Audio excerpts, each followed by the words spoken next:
All right, welcome to the deep dive.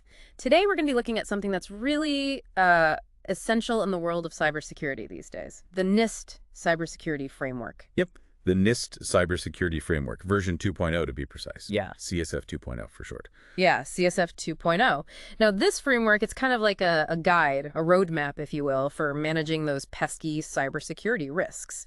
And it doesn't matter if you're a tiny startup or a massive corporation, this thing's designed to be useful for everybody. That's the beauty of it, really. It's scalable and flexible, so it can adapt to organizations of all shapes and sizes. Exactly.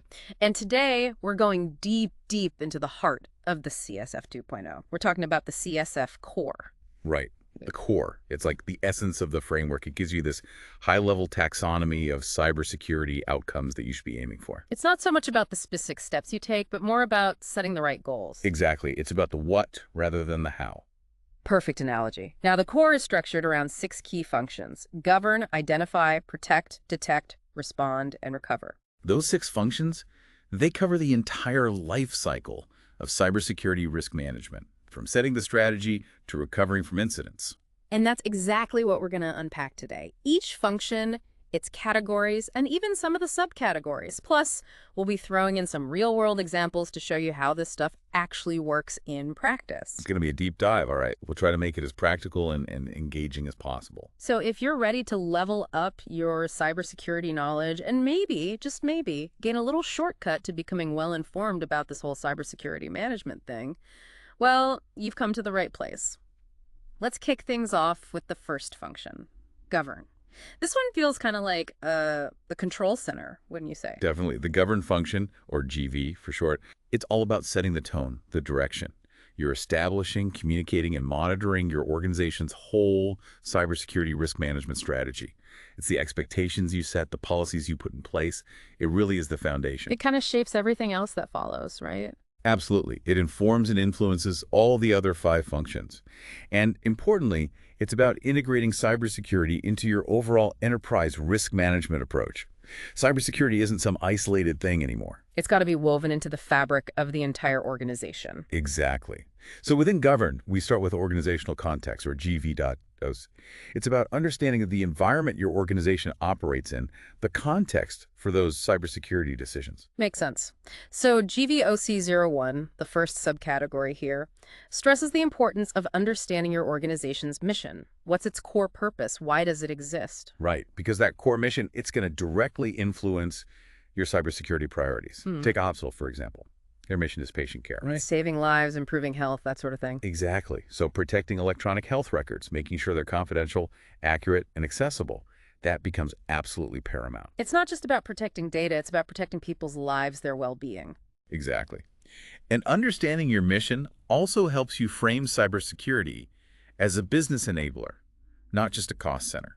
I like that, because when security directly supports the mission, you're more likely to get buy-in from leadership. And the resources you need to actually implement effective security.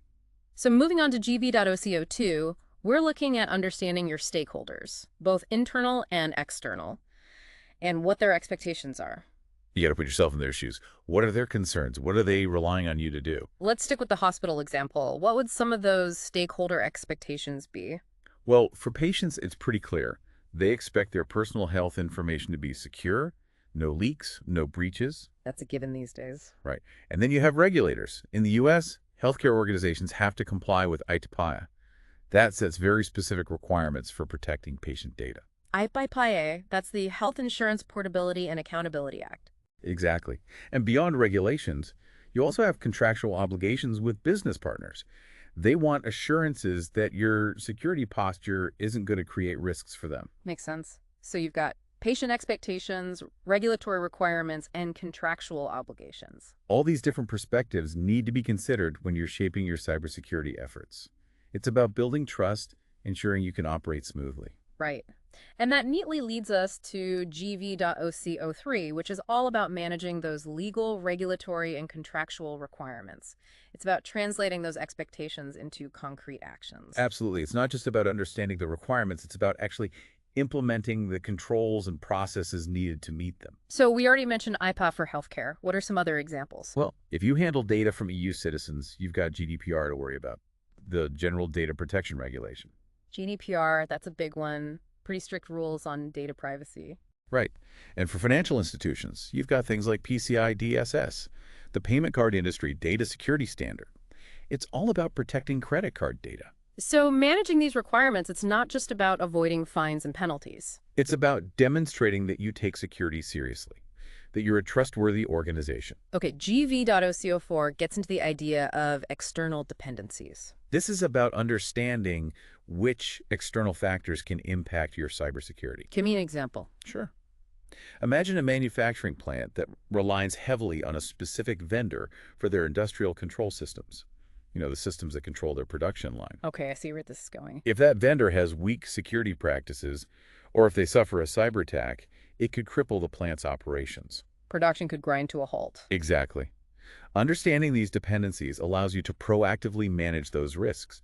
Maybe you diversify your suppliers, or you work closely with them to improve their security posture. You've got to think beyond your own walls, essentially. Right. And that leads nicely into GVOC05, which is about internal dependencies, how different parts of your own organization rely on each other. Give me an example of that. Sure. Think about a sales team that depends on a CRM system to manage their leads and customer interactions. That CRM, in turn, relies on the IT infrastructure, the network, the servers, to be up and running. So if the network goes down, the sales team is dead in the water. Exactly. Mapping these internal dependencies helps you understand which systems are most critical to your operations and prioritize your security efforts accordingly. Okay, so that was a pretty comprehensive look at organizational context. Let's move on to the next category within Govern, which is Risk Management Strategy, or GVRM. This is where things start to get a bit more, strategic. This is where you take that high-level understanding of your organization and its context, and you start turning it into an actual plan for managing cybersecurity risks. Okay, so GVRM01, the first subcategory here, is all about establishing clear, measurable risk management objectives. You need specific goals for your cybersecurity program, things you can track and measure. Give me an example. What would a good risk management objective look like? Sure. A company might set a goal to reduce the average time it takes them to detect and respond to security incidents, say by 15% in the next year. So if they were taking an average of, let's say, 10 days to fully respond to an incident, they'd want to get that down to, about 8.5 days? Exactly. Having these well-defined objectives, it helps you focus your efforts, allocate resources strategically, and ultimately demonstrate the value of your security program. You can show that you're actually making progress. Exactly. Okay, so moving on to GVRM02, we're getting into the realm of risk appetite and risk tolerance. These terms, they often get used interchangeably, but there's a subtle difference, right? There is. Risk appetite is the broader level of risk an organization is willing to accept in pursuit of its objectives. It's kind of like your overall philosophy on risk. Are you generally risk averse, or do you embrace a certain level of risk to achieve your goals? Right. Risk tolerance, on the other hand, gets more specific. It's the measurable deviation from your appetite that you're comfortable with. Give me an example. Sure. Let's say you're a financial institution. You might have a very low tolerance for any kind of data breach that involves customer PII, personally identifiable information. That makes sense. They're dealing with people's financial data, so their tolerance for risk in that area is going to be pretty low. Exactly. And defining that risk tolerance, it helps you make decisions about how you allocate resources, what security controls you implement, and what level of risk you're willing to accept in different areas. But practically speaking, how do organizations balance that need for security with the drive for innovation? That's a good question. You often hear about security being seen as a roadblock to innovation, a speed bump. How do you reconcile those two things? It's a constant challenge. You might have a stated low tolerance for data breaches, but then a business unit comes along and says, hey, we need to launch this new product ASAP, even though it has some known vulnerabilities. And suddenly, that risk tolerance gets put to the test. Exactly. Effectively communicating and enforcing your risk appetite across different parts of the organization, ensuring that business decisions align with it, it's an ongoing process. It's not just a one-time thing. Okay, GVRM03 emphasizes the importance of integrating cybersecurity risk management into the broader enterprise risk management processes. It's not just an IT issue anymore. Right. Cybersecurity risks need to be considered alongside all the other risks an organization faces. Financial risks, operational risks, reputational risks, everything. So when the board of directors is meeting to discuss risks, cybersecurity should be right up there on the agenda. Absolutely. For example, you might be reporting on a significant cybersecurity vulnerability with a potential financial impact right alongside a traditional financial risk report. It shows that cybersecurity is being taken seriously at the highest level. GVRM04 is about establishing and communicating your strategic risk response options. So once you've identified a risk, what are you going to do about it? Right. You got a few options. Oh. You can try to mitigate the risk by implementing security controls. You can transfer the risk, say, by purchasing cyber insurance. You can avoid the risk altogether by not engaging in the risky activity. Or you can accept the risk if it's deemed to be within your tolerance. So it's about having a plan for dealing with those risks before they actually materialize. Exactly. Having a predefined set of risk response options allows you to react quickly and decisively when a risk arises. GVRM05 focuses on communication, establishing clear lines of communication for cybersecurity risks. Who needs to be talking to whom and how? Open communication is essential. This could involve regular meetings between IT, security, and business units to discuss emerging threats and vulnerabilities. It could involve having clear reporting channels for security incidents. It's about creating a culture where people feel comfortable discussing security concerns without fear of blame or reprisal. Exactly. When everyone is aware of the risks and feels empowered to report them, you can address them more effectively. Okay, GVRM06 talks about having a standardized method for risk calculation, documentation, categorization, and prioritization. Why is standardization so important?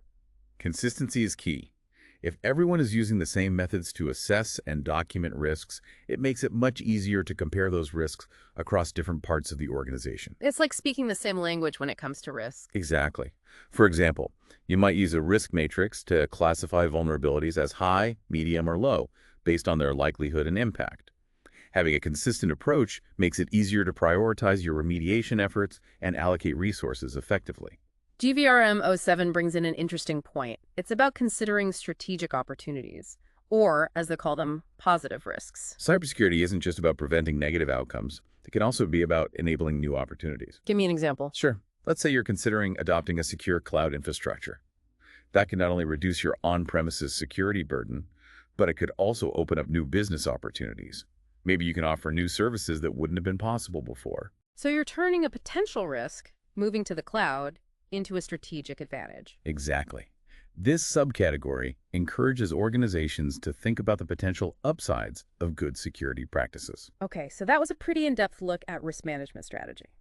Now let's shift gears to the next category within govern, which is roles, responsibilities, and authorities, or GVRR. This is all about making sure that everyone understands their role in cybersecurity and that there's clear accountability. Right. You need to know who's responsible for what, who has the authority to make decisions, and how those decisions are enforced. It's about clarity and accountability. So GVRR01 puts the spotlight squarely on organizational leadership. What's their role in all this? Leadership sets the tone. From the CEO down to middle management, they need to demonstrate that cybersecurity is a priority. It can't just be lip service, they have to walk the walk. Exactly. This could involve actively promoting security awareness training, ensuring that adequate budget is allocated for security programs, and integrating security considerations into business strategy discussions. Leading by example is key. Absolutely. GVRR02 then gets more specific. It's about establishing, communicating, understanding, and enforcing specific cybersecurity roles and responsibilities throughout the organization. So who does what and who reports to whom? Exactly. You need clearly defined roles for security analysts, incident responders, data owners, system administrators, anyone with security-related duties. And these roles need to be clearly communicated and consistently enforced. No ambiguity. Right. Everyone needs to understand their responsibilities and how their actions contribute to the overall security posture. GVRR03 is all about resources. Having good intentions isn't enough. You need to allocate adequate resources to actually implement your security program effectively. That means money, people, and technology. Exactly. You need to budget for security tools and technologies, hire and retain qualified cybersecurity professionals, and provide ongoing training and development to keep their skills sharp. Security is an investment, not an expense. Well said. And finally, under GVRR, we have GVRR04, which brings human resources into the mix. Interesting. How does HR play a role in cybersecurity? Well, think about it. HR is responsible for recruiting, hiring, onboarding, and offboarding employees. All these processes have security implications. Give me an example. Sure. Let's say you're hiring someone for a sensitive role. one that involves access to confidential data. HR needs to conduct thorough background checks to make sure that the candidate is trustworthy. They also need to include security-related responsibilities in the job description. And when an employee leaves the company, HR needs to make sure that their access to systems and data is revoked promptly. Exactly. Integrating cybersecurity considerations into HR practices throughout the employee lifecycle is a crucial part of building a secure organization. Okay, so we've covered organizational context, risk management strategy, and roles, responsibilities, and authorities. What's next in the govern function? Next up is GV.PO policy. This is where you take all that strategic thinking and translate it into concrete policies and procedures that govern cybersecurity within your organization. It's about setting the rules of the road. Exactly.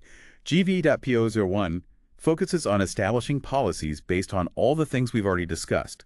Your organizational context, your risk management strategy, your defined roles and responsibilities. Your policies need to be tailored to your specific needs and circumstances. So a generic, off-the-shelf policy probably isn't going to cut it. Right. Your policies need to be relevant to your organization and its unique risks. For example, an acceptable use policy that outlines how employees are permitted to use company devices and networks.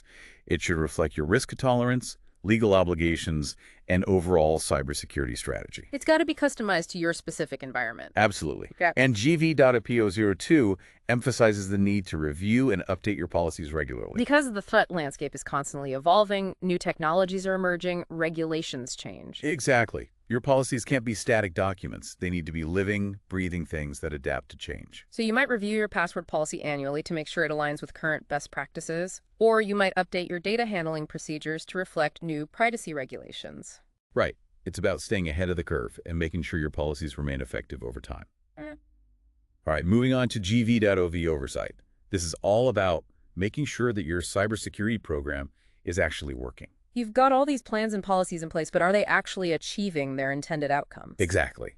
GV.OV focuses on reviewing the outcomes of your risk management strategy.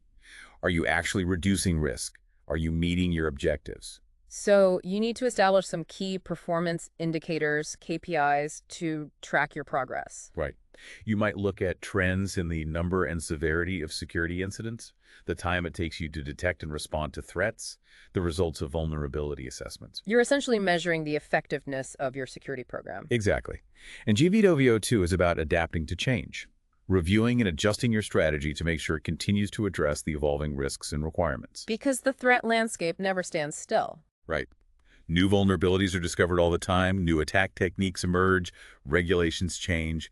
You need to be able to adapt your security program to keep pace with these changes. It's a constant process of improvement. Exactly. And GV.OV3 is about evaluating your overall performance. Are you doing what you said you would do? Are your controls and processes effective? So this might involve conducting security audits, both internal and external, to get an objective assessment of your security posture. Right. And you use the findings of those audits to identify areas for improvement and make adjustments to your overall security program. All right, now we come to the final category within the govern function, and it's one that's becoming increasingly important in our interconnected world. GVSC, Cybersecurity Supply Chain Risk Management. This is all about managing the risks associated with your suppliers, your vendors, your business partners, the organizations you rely on to deliver your products and services. Exactly. You can have the best security in the world within your own organization, but if your suppliers have weak security practices, it can create a huge vulnerability. It's like a chain, only as strong as its weakest link. Right. So GVSCS01 is about establishing a formal program for managing supply chain risks. So you need a clear strategy, defined objectives, documented policies, and established processes. It's not just a one-off activity. Exactly. You need a systematic approach to identifying, assessing, and managing the risks introduced by your suppliers. GVSCO2 focuses on establishing clear roles and responsibilities for suppliers when it comes to cybersecurity. Your contracts and agreements with vendors should explicitly outline their security obligations, what standards they need to meet, what controls they need to implement. You're essentially setting expectations up front. Right, and that makes everyone accountable. GVSCO3 emphasizes the importance of integrating supply chain risk management into your overall risk management processes. It can't be a separate silo. Exactly. The risks posed by your suppliers need to be considered alongside all your other risks, and they need to be managed in a consistent way. So you might include supplier risks in your regular risk assessments, or you might incorporate security requirements into your vendor selection criteria. Right. It's about taking a holistic approach to risk management. GVSCR4 is about prioritizing your suppliers based on their criticality. Not all suppliers pose the same level of risk. You need to focus your efforts on the ones that are most critical to your operations, or that handle your most sensitive data. So a vendor that provides essential software for your core business functions would be considered a high priority supplier from a security perspective. Exactly. And a vendor that just provides office supplies? Probably not so much. GVSCO5 is all about embedding security requirements into your contracts with suppliers. It's about putting those expectations in writing. Right. Your contract should specify things like the security standards your vendors need to adhere to, the certifications they need to obtain, and the security controls they need to implement. It's about setting a clear baseline for security and making sure that your vendors understand their responsibilities. Exactly. GVSCS 6 is about doing your homework up front, conducting thorough planning and due diligence before you even enter into a relationship with a supplier. It's like doing a background check on a potential business partner. Right. Before you onboard a new vendor, especially a critical one, you need to assess their security posture, understand their practices, and make sure they meet your minimum requirements. It's about preventing those vulnerabilities from entering your ecosystem in the first place. Exactly. GVSCO 7 emphasizes the need for ongoing monitoring. It's not enough to just assess your suppliers once at the beginning of the relationship. You need to keep tabs on them throughout the entire engagement. So you might conduct regular security audits, review their security incident history, or ask them to complete periodic security questionnaires. Right. It's about staying informed and making sure that their security posture remains aligned with your expectations. GVSCO8 is about including relevant suppliers in your incident planning process. If a security incident occurs, you need to know how to communicate and collaborate with your suppliers effectively, especially if they're involved in the incident or if their services are affected. So you might have a designated point of contact at the supplier, or you might include them in your incident response exercises. Right. It's about being prepared to work together in a crisis. GVSCO9 is about integration and performance monitoring, making sure that your supplier's security practices are aligned with your overall security framework. Right. You need to regularly review their performance against the agreed-upon security requirements and make sure they're meeting their obligations. It's about holding them accountable. Exactly. And finally, GVSE 10 is about the often overlooked but crucial aspect of post-partnership activities. What happens when you end a relationship with a supplier? You need to make sure that you offboard them securely. Right. That means revoking their access to your systems and data, ensuring that any sensitive information they hold is returned or destroyed securely, and addressing any lingering security risks. It's about closing that loop and preventing any potential vulnerabilities from arising after the relationship has ended. Exactly. So that was a pretty comprehensive look at the govern function. A lot to think about, but it lays the groundwork for everything that follows. Now, let's move on to the second function. Identify.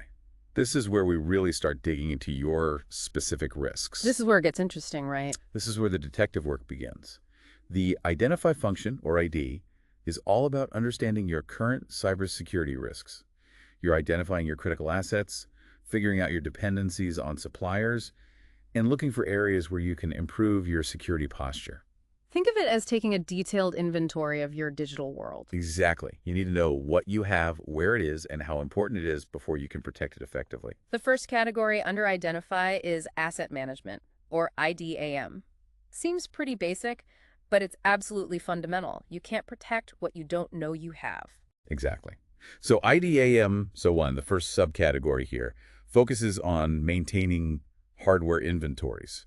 Knowing exactly what physical devices you have is critical. We're talking about everything from laptops and servers to network equipment, smartphones, even those internet-connected security cameras. Right. Anything with a processor and some memory that's connected to your network. Without a complete and up-to-date inventory, you're flying blind. You can't manage what you can't see. Right. You won't be able to patch vulnerabilities effectively. You won't know if a rogue device has been connected to your network. You won't even be able to track your assets properly for accounting purposes. I remember a story about a company that discovered a bunch of old servers running in a closet. They'd been forgotten about for years. They were completely unpatched and vulnerable to all sorts of attacks. Yikes. That's a security nightmare waiting to happen. So, having a detailed hardware inventory is the first step towards gaining control of your environment. Absolutely. And IDAM02 extends that inventory to cover all your software, services, and systems. So, we're talking operating systems, applications, cloud services, everything. Right. You need to know what software is running on each device, what services are being used, and what systems are critical to your operations. And just like with hardware, keeping your software up to date is essential for security. Outdated software is a prime target for attackers. Exactly. Having a comprehensive software and services inventory helps you manage those risks more effectively. IDAM03 shifts the focus to the network. It's about understanding how data flows within your organization and beyond. Where does it go? Who has access to it? This is where network diagrams and data flow maps become really important. They help you visualize how data moves across your network, where it's stored, and who has access to it. It's about getting a clear picture of your network topology and how data travels through it. Right. And that helps you identify critical data pathways, potential bottlenecks, and strategic points where you can implement security controls to protect data in transit. Makes sense. IDAM04 brings suppliers back into the picture. We're talking about maintaining an inventory of all the third-party services that your organization relies on. Right, because those services can also pose security risks.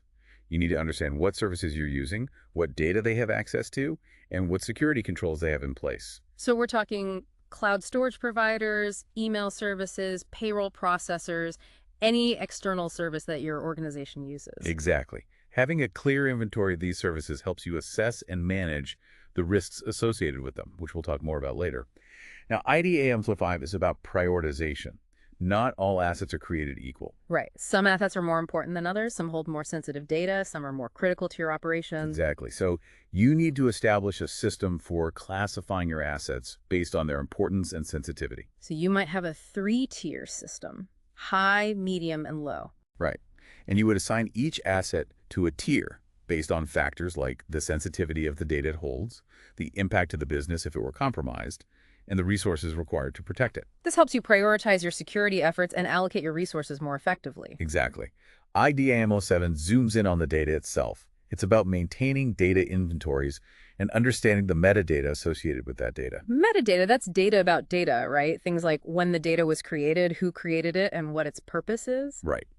Understanding your data and its metadata is crucial for effective data security and compliance with regulations like GDPR. You need to know what data you have, where it is, and who has access to it. Exactly. And IDAM08 emphasizes the importance of managing your assets throughout their entire life cycle, from the moment you acquire them to the moment you dispose of them. So it's not just about the initial setup and configuration. You need to think about security at every stage of an asset's life. Right. This includes things like implementing secure procurement practices, ensuring that devices are properly configured and patched, and securely disposing of old equipment to prevent data leaks. Okay, so that was a pretty comprehensive look at asset management. Let's move on to the next category under Identify, which is risk assessment, or IDRA. This is where you move from knowing what you have to understanding the threats and vulnerabilities that could affect it. It's about analyzing the risks. Exactly.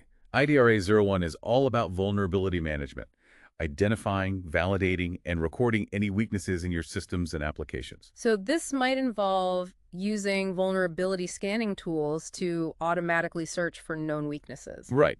But it's not enough to just run a scan.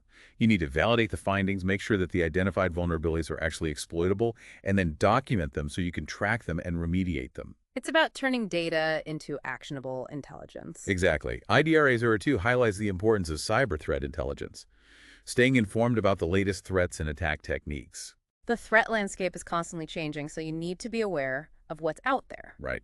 This might involve subscribing to threat intelligence feeds, participating in industry-specific information sharing forums, and monitoring security news and blogs. It's about staying one step ahead of the bad guys. Exactly. IDRA 03 is about identifying both internal and external threats that could target your organization. So we're talking hackers, criminal organizations, nation-state actors, but also disgruntled employees, accidental data leaks, all those things. Right. You need to consider the full spectrum of threats, both malicious and accidental. And understand their motives, capabilities, and potential impact. Exactly. IDRA04 is about analyzing those threats, understanding how likely they are to exploit existing vulnerabilities and what the potential consequences would be. So you're looking at the likelihood of an attack occurring and the potential impact if it were successful. Right. For example, a critical vulnerability on a public-facing web server might be assessed as having a high likelihood of being exploited and a significant potential impact, such as a data breach.